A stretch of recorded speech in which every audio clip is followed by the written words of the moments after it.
are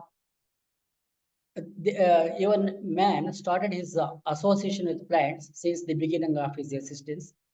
In primitive, people were searching for food here and there like that. Finally, they found that plants are very easy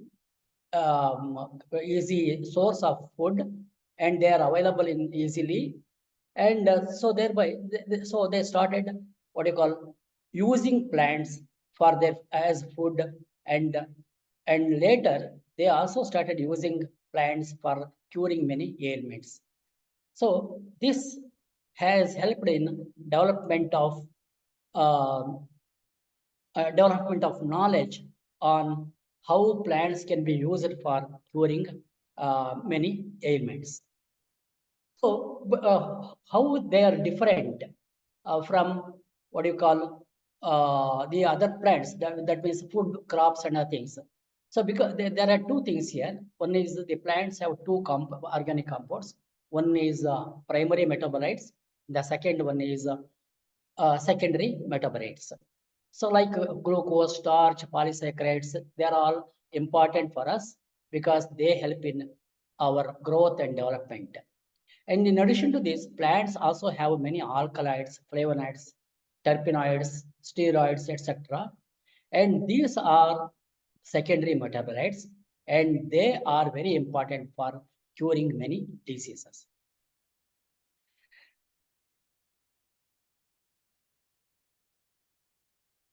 So when we come to richness of plant resources, some statistics I want to give. So that means medicinally important plants. And according to WHO, there are more than 21,000 medicinally important species which are being used by different people all around the world. And when we come to India, about 8,000 plants are regularly used by many kinds of what you call systems of medicine as well as traditional healers. When you come to traditional healers, even more than 4,000 plants are being used in India. And we have different Indian systems of medicine like Ayurveda, Siddha, Unani, then this Tibetan systems. Like that, we have different systems, and each one is having uh, several plants. Like for example, in Ayurveda, more than 1,200 plants are being used, and Siddha 900. Of course, some are common both in Ayurveda or Siddha or Unani, but some are very unique to particular kind of system of medicine.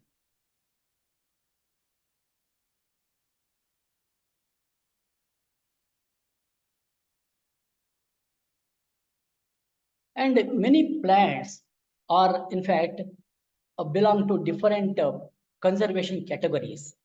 Say, for example, there are many endemic species. And for these, like, for example, some are locally or regionally endemic. Artocarpus hirsutus.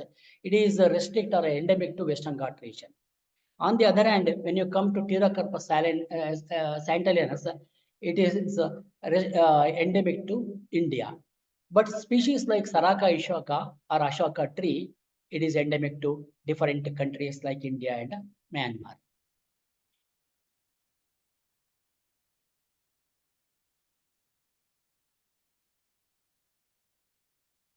And in addition to that, we have many what you call medicinal plants which are under extinction. So some are endangered, some are highly endangered, threatened species like that. We have different plants. Here you can see Markley bear. This is what you call a Decalepis hamiltonii. This is seen. This is actually an endangered species. More than the rate of what you call their population decline is about 50 to 70% over 10-year period.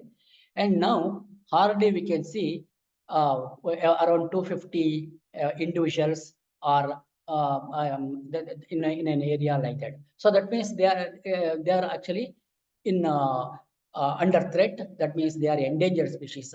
Same way you can see wild tobacco. Then we have species like Cocinium fenestratum, or what we call Mara arishna or Mara manjal, like that, or tree turmeric. And so then the same way we have Cycas circinalis, so or snake creeper like that. So we are considered as critically endangered species because population is decreasing at a faster rate, at a rate of about 80 to 90% over the previous 10 years. And why this is happening? This is mainly because, like any bioresources, and we can see there is a loss of bioresources. And this is mainly because of various factors, particularly it may be deforestation, it may be encroachment, it may be alteration of our land use systems and land use, the way in which we are using it, and our development activity, and unscientific and over exploitation of many of these valuable resources, mainly for our use. And in addition to this, climate change is also important, is playing very important role in reduction or disappearance of many valuable bioresources, particularly medicinal plants. So in this context, what we need is we have to conserve medicinal plant resources because they are required not only for us, even for future generation.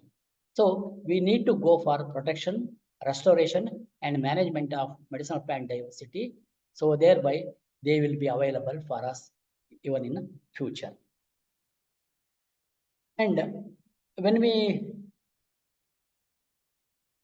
come to strategies which we have, uh, like we have different strategies, like it may be legislative strategies for conservation of medicinal plant or bioresources, and in situ conservation and ex situ conservation.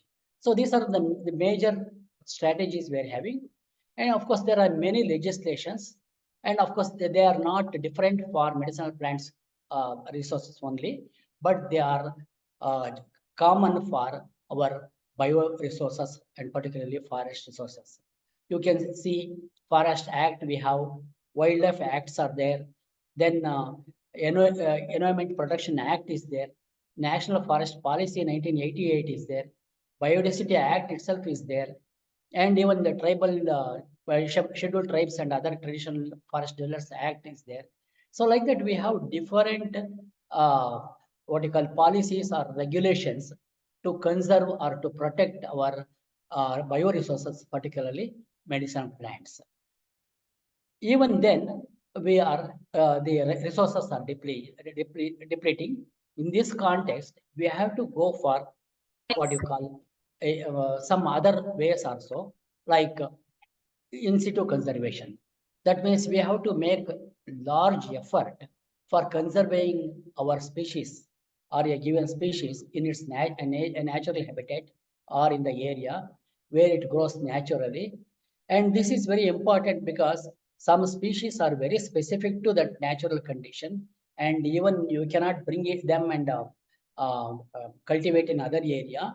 Even if you cultivate it, their population will decrease gradually. So that means we have to provide natural habitats, suitable natural habitat for them. And this is what you call in situ conservation. And for this purpose, our country has different conservation areas like bioresource nature. It may be biosphere reserves, or it may be national parks or wildlife sanctuaries. Like that, we are having more than 18 biosphere reserves, including Nilgiri Biosphere Reserve, and national parks like Kudiremukh National Park, and wildlife sanctuaries. There are many wildlife sanctuaries. So they are all what you call, we have developed or we have maintained certain areas in these names to conserve our natural resources, particularly bioresources. So these are the attempts for in situ conservation. Apart from that, we also have two more type. One is a sacred groves, the other one is medicinal plant conservation areas. The sacred groves. This is another in situ conservation type. These are sanctified patches of forest protected by the strength of religious beliefs as abode of God or goddesses. So this in Kannada we call Devrakadu, and in Tamil and Malayalam it is called Kavu. So like that, this is this kind of what you call sanctified patches of forest can be seen throughout India in different states and even in other South Asian countries. So particularly South Asian countries are rich in the existence of historical existence of sacred groves and their modern survival. And in this, why I'm mentioning this sacred groves in my presentation, particularly conservation or medicinal plant bioresource conservation and sustainable development, because we have studied many sacred groves in Kerala, and we found that out of say about I can say about 60 to 70% of total plant species recorded from sacred groves have medicinal values. That means if we conserve or if we protect medicinal these sacred groves, certainly we can protect all these medicinal plants, and then they can be used for various purposes, including for research. Because otherwise, they will get extinct in due course of time. And the next type of in situ conservation is MPCA, Medicinal Plant Conservation Areas. This is a very unique type of what you call conservation method developed about 25 years back, because we found that just by conserving biosphere reserves or sanctuaries is not enough. There are many forest patches which are rich in what you call many unique population, and their diversity of medicinal plants are also high. So areas should be identified and they have to be protected thoroughly without what you call doing any kind of forestry activities in such areas. So like this, many medicinal plant conservations areas have been identified and they are protected. So the normally they should be more than 200 hectare area, and they should have unique populations, and the diversity of medicinal plants are more. Now, such areas have been identified. For example, here you can see this is a Mukambika wildlife sanctuary in Mukambika Wildlife Sanctuary.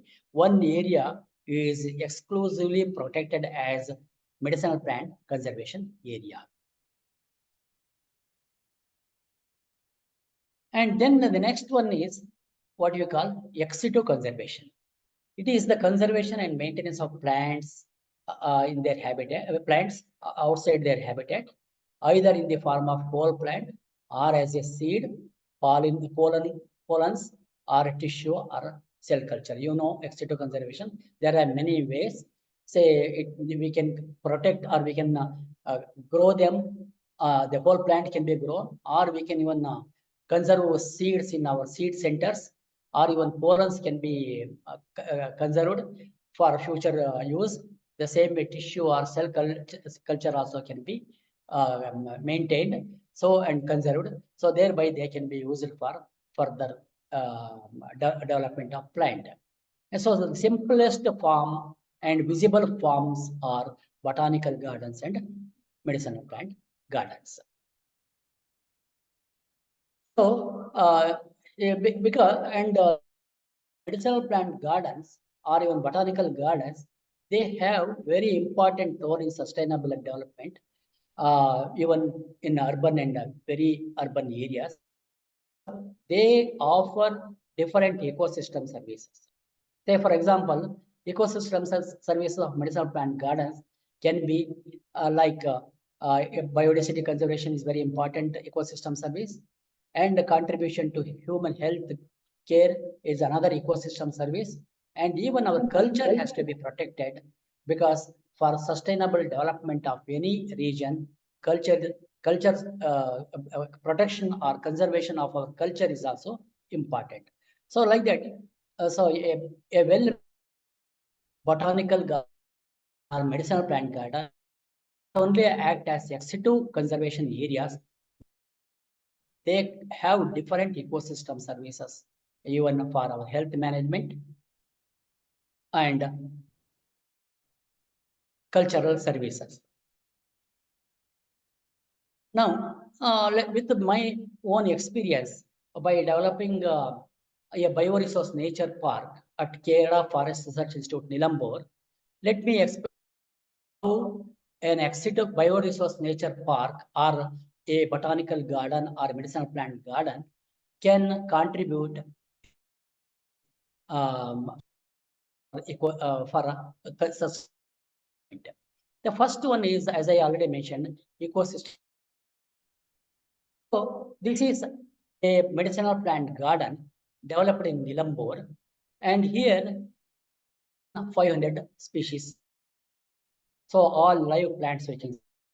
And so with that way, it is an ex situ conservatory. And so that means conservation of plants outside their habitat to conservation. So that means one important ecosystem service, that is. And here, this one is not only conserving, again, what is important is we have to educate and make public aware of our bioresources, either medicinal plants or any other bioresources, and then why we have to conserve. So that means public awareness creation is very important. So being a medicinal plant garden, this is not only helping in biodiversity conservation as an ex situ conservation area, it helps in educating people and creating awareness among public about our bioresources. So here plants are labeled with their common name and uses, which part is used. So even QR code is also given. So like that, so it is very easy to teach or educate people about our bioresources and their uses, and also why we have to consider them. So in addition to this area will be useful for conservation of many rare, endangered and threatened species. You can see here, these are all RET species, Adenia, Hondala, Polostemma, Cocinium, as I already mentioned, that is Maramanjal or Mara Arishina, Piper Long, so Salacia, Raulfia. So these are all medicinally important species, and at the same time, they are rare endangered species. So conservation of such species is possible by having a good medicinal plant garden. So that means even for future sustainable development, conservation of these plants are required, and from these sources we can use for further development, growth, or for the development of these plants, and for even for many other research activities.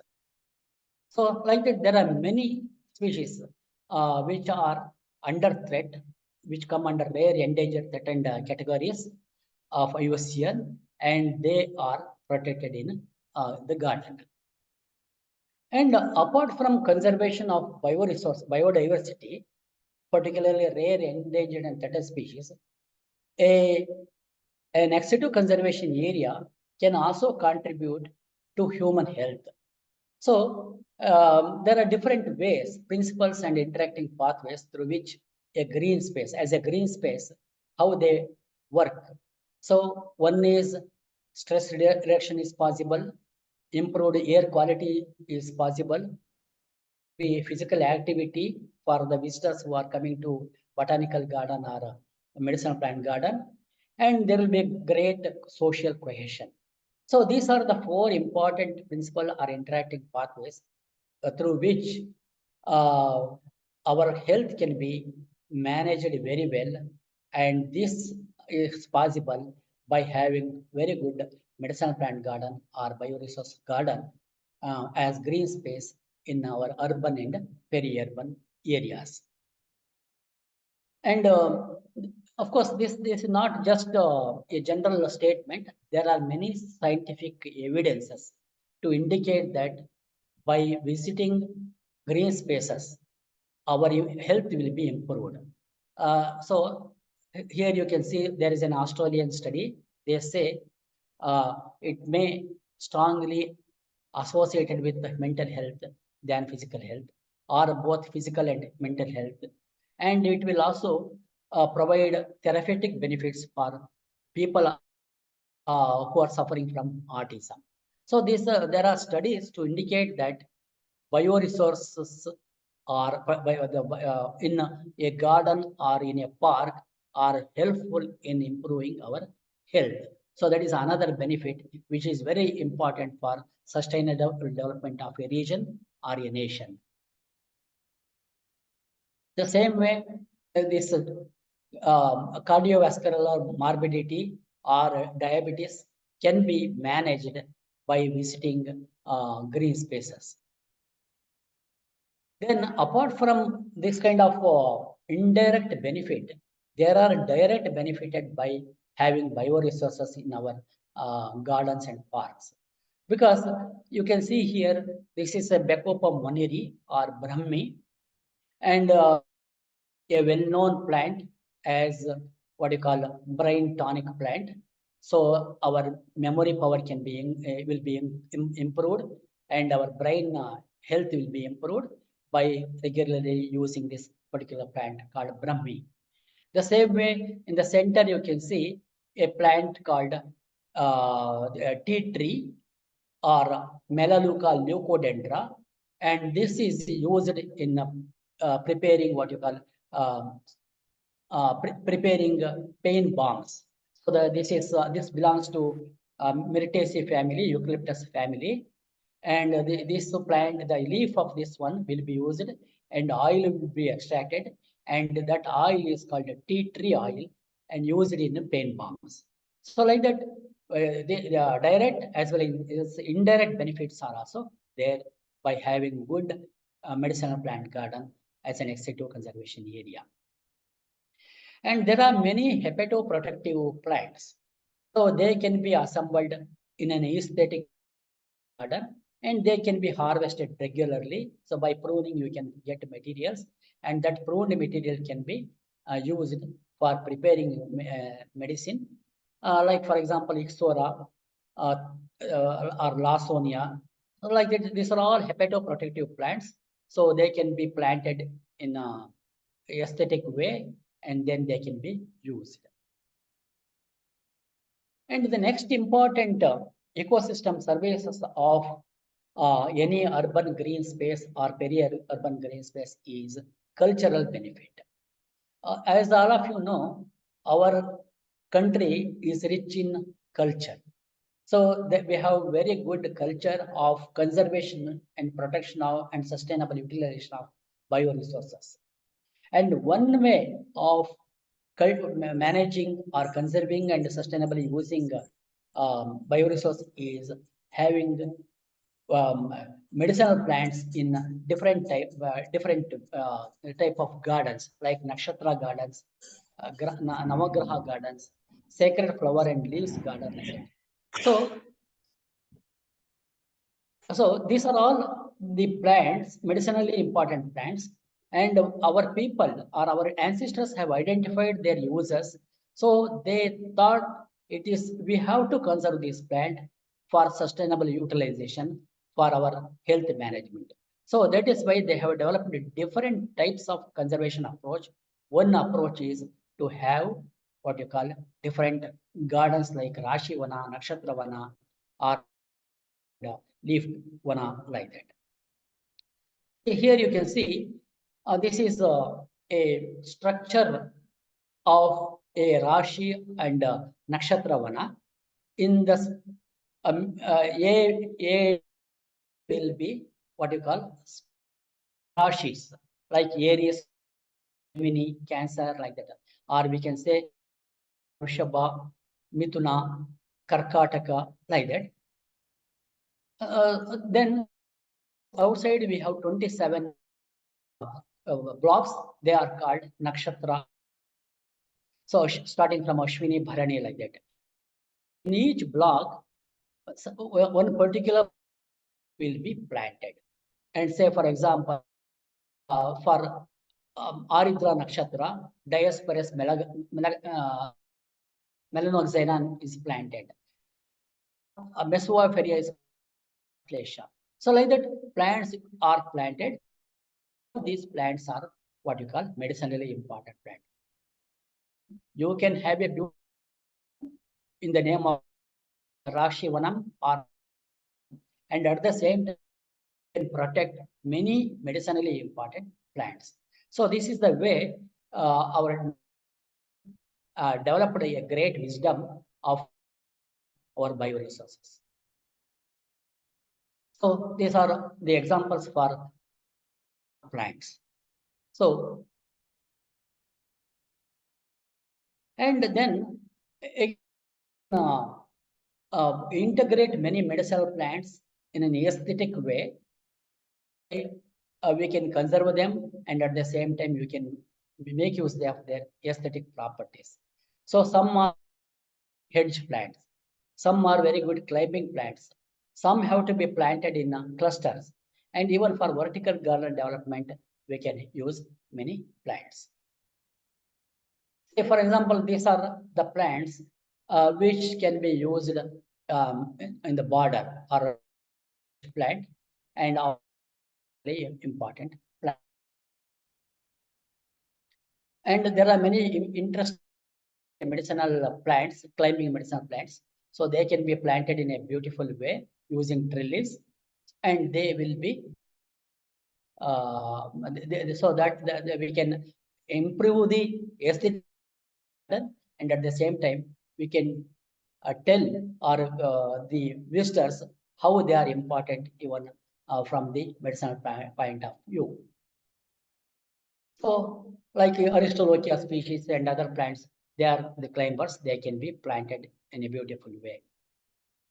And many plants have to be planted in clusters, like plumbago or tabernamentana or catharanthus. Then only their beauty will be clear. So we can plant them in clusters, and all are very important medicine plants. So for the sustainable development of a region, a urban area or semi-urban area or any other areas, what is tourism development? And the tourism should not be very simple tourism. It should be knowledge tourism. That means people should get both pleasure as well as knowledge. So that is very important. So then only we can expect sustainable development. Just pleasure is not enough, but knowledge, imparting knowledge is also important. So in this context, a bioresource park or a medicinal plant garden or park can become a knowledge tourist destination. So again, they can contribute for the development, sustainable development of that particular locality. Now, let us come to very important, this one, United Nations Sustainable Development Goals. That means sustainable development in the modern era. Why we have to address this one? So we have different problems for sustainable development of a region or a country or the entire universe. So for this one, some important challenges are it is poverty, climate change, food and water security. So to address these challenges, United Nations have developed 17 sustainable development goals, starting from goal no poverty, zero hunger, like that. So it will continue to 17. You can see here all 17 sustainable development goals identified by United Nations. And one among them is good health and well-being. So this is very important. Good health and well-being is very important for sustainable development of one home as well as a village or a what you call the state or country or entire world. So we have to good health and well-being for sustainable development.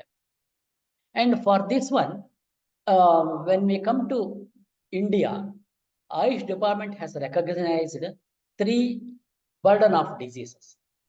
One is communicable diseases, the other one is non-communicable diseases, and third one is reproductive and child health issues. So these are burden of diseases being faced by our country. So for managing these three burdens, the government of India has identified one program called Ayur Swasthya Yojana. Okay, and under this program, they identified public health interventions are very important because it is not just giving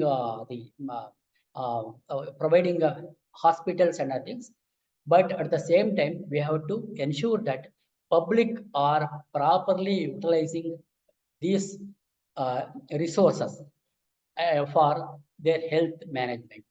And so, because that is very important sustainable development goal of United Nations. So this way, Ayush department's Ayur Swasthya Yojana is contributing for sustainable development goals 2 and 3, both health and food security. So this public health interventions, when you come to this one, India is very unique, unlike other Western countries. We have already have different Indian systems of medicine, and there they have very good strength for managing triple burden of diseases efficiently. Many of these systems of medicines have proven medicine for curing many diseases. So this has been identified by Ayush department, and they have recognized the strength. And then they thought for not only Indian context, but universal context of health coverage, we can use Indian systems of medicines. And all of you know, in Indian systems of medicine, medicinal plants are very important. So that means the importance of medicinal plant resources is increasing day by day. So now in public health interventions, Ayush is playing very important role. And at the same time, there are many studies, not only from India, even from abroad. About every year, you can see more than 5,000 publications, which clearly indicate that phytotherapy is contributing effectively for managing several diseases. So that means medicinal plant resources are gaining importance even by having what you call back support from scientific studies. So the role of medicinal plants for national and global sustainable development is increasing, and it will continue to be increased at a faster rate. So now in India, about 23.3 billion US dollar is the market size of Ayush industries. That means herbal industries, medicinal plant industries. And this will continue. Now, this is current value or current market size. It will certainly improve or increase at a fast rate because the demand for herbal medicine of Indian origin is increasing not only within the country, even so the market size is going to be increased. But unfortunately, so far we were using medicinal plants available from our natural areas, that means mainly from forest areas. But that is not enough. At the same time, there are for collecting forest areas or from natural habitat, because we have to conserve such natural habitat and resources. So what is important is manage or to cater the needs of our herbal industries. Cultivation of medicinal plant is very important. Otherwise, we cannot provide our herbal or raw drugs herbal industries, and they cannot produce good medicine, and we will not get good export income. So we have to grow more and more medicinal plants. And fortunately, now many farmers have already started cultivating different species of medicinal plants and supplying to different agencies. You can see here, this is from Pradesh, Acorus calamus, what you call baje, and this is being cultivated by farmer and with the help of National Medicinal Plant Board and with the help of Regional Facilitation Center located at Kerala Forest Research Institute, Peechi, Thrissur. So the same way, Alpinia calcarata, this is called Rasme Gedde in Kannada, or Rasna is the trade name. And this plant is growing under the shade of coconut. That means some medicinal plants can be even planted as undercrops in your major crops. So this will become an additional income, and also you can manage weeds. The same way, shatavari or asparagus is being cultivated in large scale to cater the needs of different both pharmaceutical as well as nutraceutical industries. And this is Centella asiatica, Vandelega. You may be knowing this plant very well. And one farmer from Gadag, he is growing Centella asiatica in a large area and supplying to different agencies. This is another important medicinal plant being cultivated by certain farmers in a large scale. And very important medicinal plant is Nellikai or Phyllanthus umbilica. And in Karnataka and some dry belts of Andhra Pradesh and other areas, a large scale cultivation of Nellikai is happening and in a very systematic way. And they are to our pharmaceutical and industries. The same way, Sida is another important plant. Bala is the trade name. So this is there are different species of Sida, and one particular species is being used large scale in Kerala Ayurveda industry, and farmers are growing and supplying to different Ayurveda industries. Then Raulfia serpentine or Sarpaganda.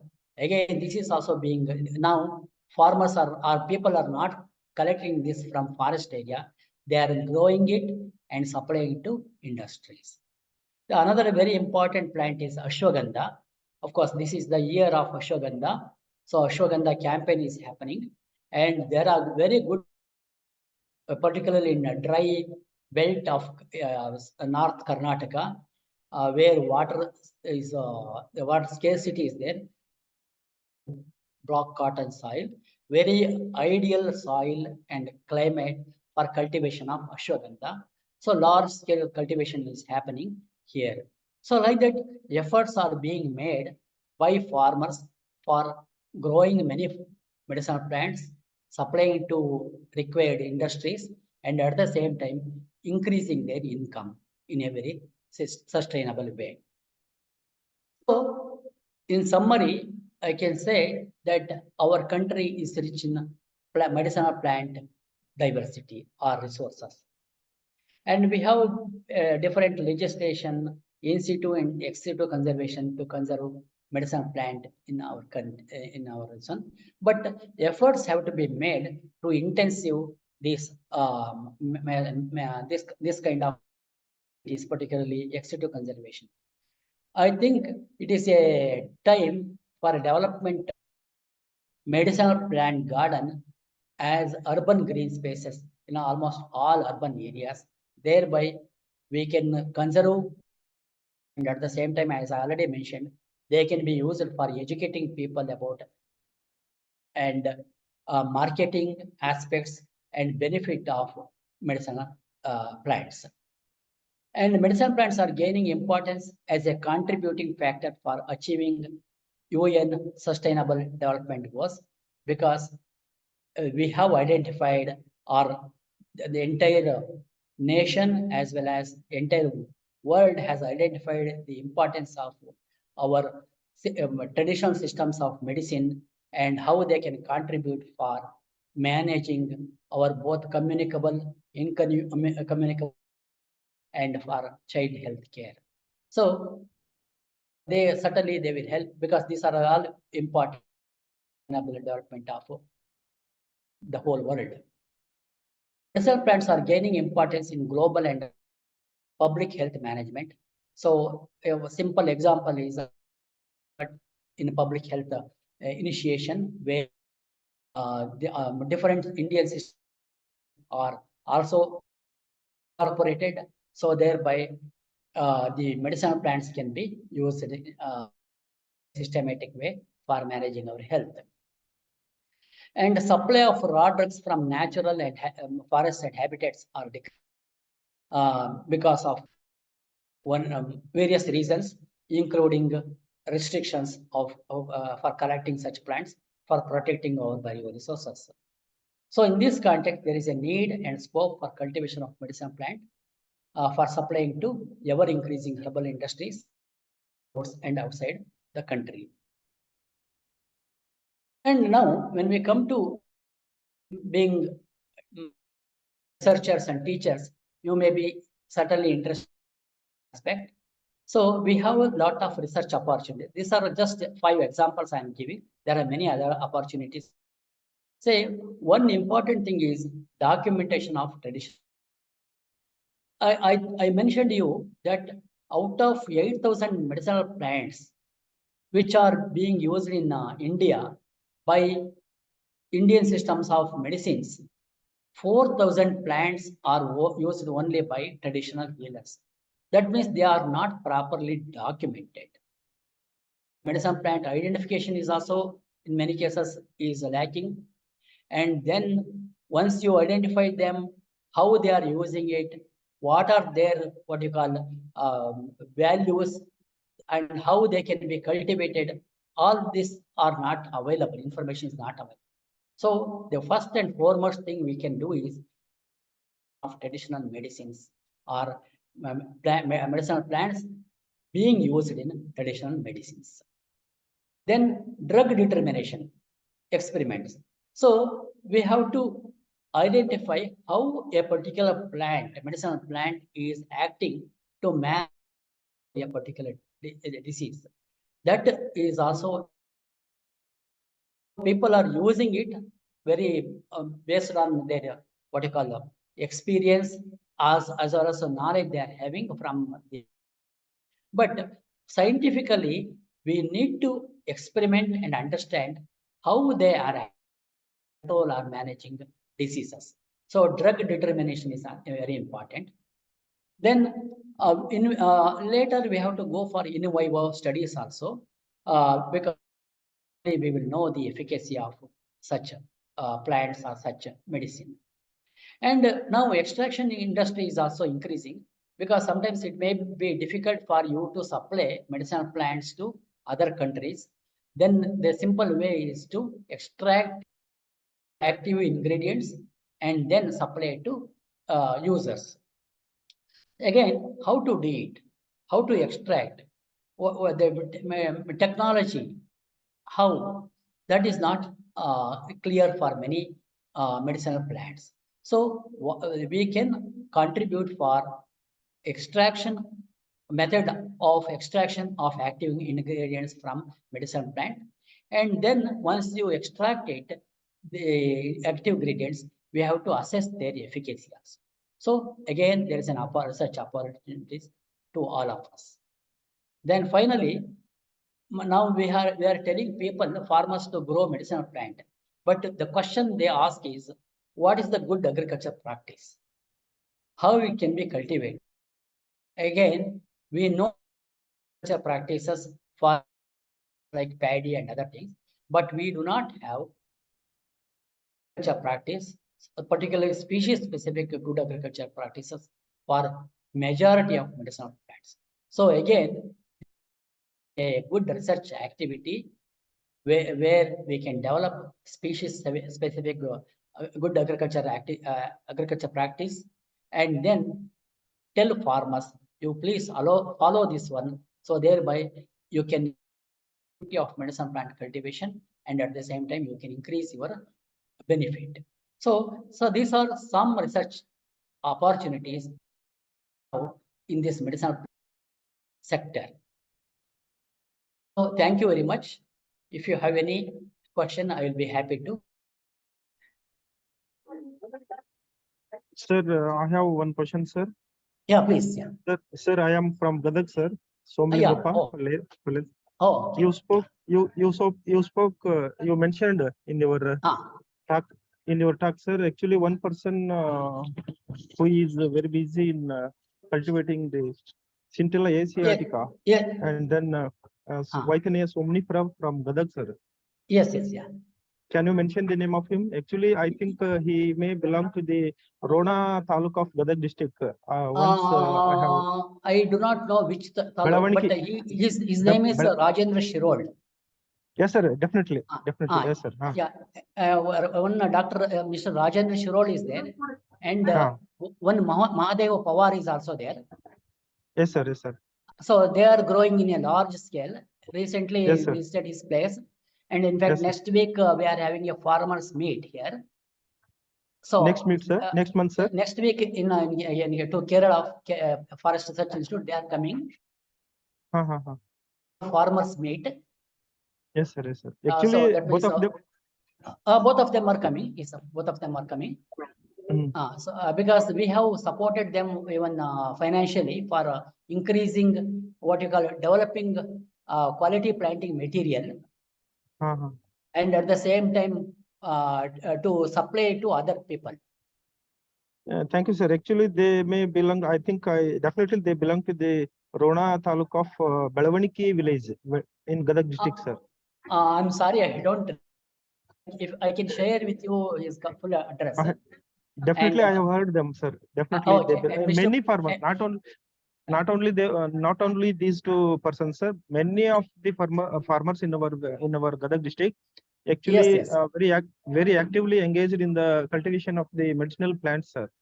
And they are selling them to the nearby pharmaceutical industries. Correct. Yes. Is it? Yes, sir. Thank you, sir. Yeah. In fact, we are having one program. Sometimes we the same place from Gadag, you told? Sir? Gadag, you know? Yes, sir. I am from Gadag, sir. Gadag district. Okay, please share your what you call your address to me. Okay, sir. We are going to have a meeting. I don't know exactly when. In Gadag, by inviting all Ashwagandha farmers. We'll have a Ashwagandha campaign program. Okay, sir. We will also for the program. Okay, you can also please attend. Okay. Definitely, sir. I will come and then attend. Actually, in the Ashwagandha, Vaitania somnifera can be grown in the black soil, sir. Actually, here in our Gadag district. District actually it is. Yes, sir. Yeah. Very good medicinal plant, sir. Please visit. Please come. We will send a official invitation to you also. Okay, sir. Okay. Good. Thank you, sir. Thank you.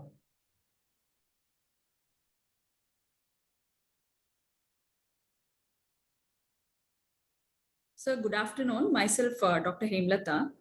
Yes. So that unexplored herbs, which you are saying that not many of the Indian herbs have been explored for medicinal plants, still there are many. So where exactly can we get, I mean, we know it is in the Western Ghats and diversity of India, it is available.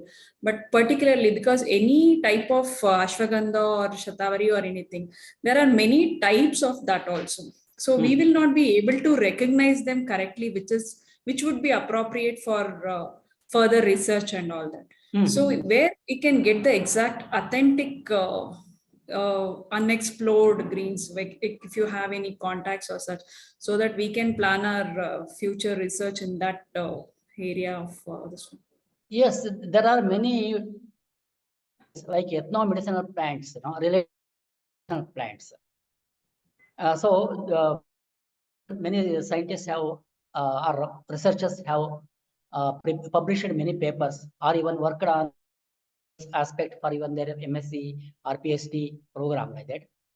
And so certainly there are many examples or many information you can get it from them. That is one source. Is you have to contact traditional healers. That's right. That's yes, what yes, yes. So yeah, so the traditional healers, because they are using it, and there are many plants which have different common names. Okay, so one for Withenia somnifera, there are many common names. So you have to know which is actually the plant they are using. Correct. The correct identification is important. Identification is very that is only possible when you interact with traditional healers and you identify that particular plant and then go for further research. So that is another way of doing it. So if you don't mind, if there is any question in that pattern and if I am able to get that herb, can I contact you, sir? Pardon, please tell me. Suppose I get that herb and if there is any confusion regarding that, will you be able to help me out in research? Oh, if you send the photograph of that good photograph of that plant, we can identify it from this one. Okay, there's no problem. Yeah, you can even visit. You can visit to our research institute, Kerala Forest Research Institute also. Then we have good herbarium. That is also possible. Even if you send good photo, we can identify it. No problem. Sure. Thank you, sir. Welcome. Hello, sir. Hello. Yeah. Sir, this is Dr. Navya from Davangere University. Okay. Sir, I have one question that if we keep on cultivating the same medicinal plant on the same land for years together, whether it will affect on its secondary metabolites or any of the nutraceutical values of the medicinal plants? No, it's a very good question. That is why I'm telling what you call we don't have good agriculture practice document for medicinal plants. So when we say good agriculture practice, as you said, whether it can be continuously, we can cultivate in the same area, or have to go for alternate crop cultivation like that. No, we don't have such information for that one. That itself will be a study. Probably you can undertake this work in Gadag area, where even Davangere also many other crops may be there, medicine plant, and you take a study and then see whether is there any change in the constituent in the plant by cultivating the same species, same plant in the same area. Okay, so then that will itself be a very, very good research work, at least for MSc dissertation like that. Okay, sir. Sure. Sir. Thank you, sir. Okay.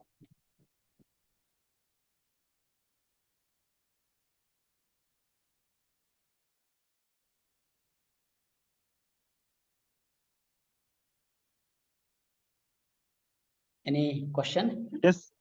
Yes. Anybody is there for any questions, sir? Everybody.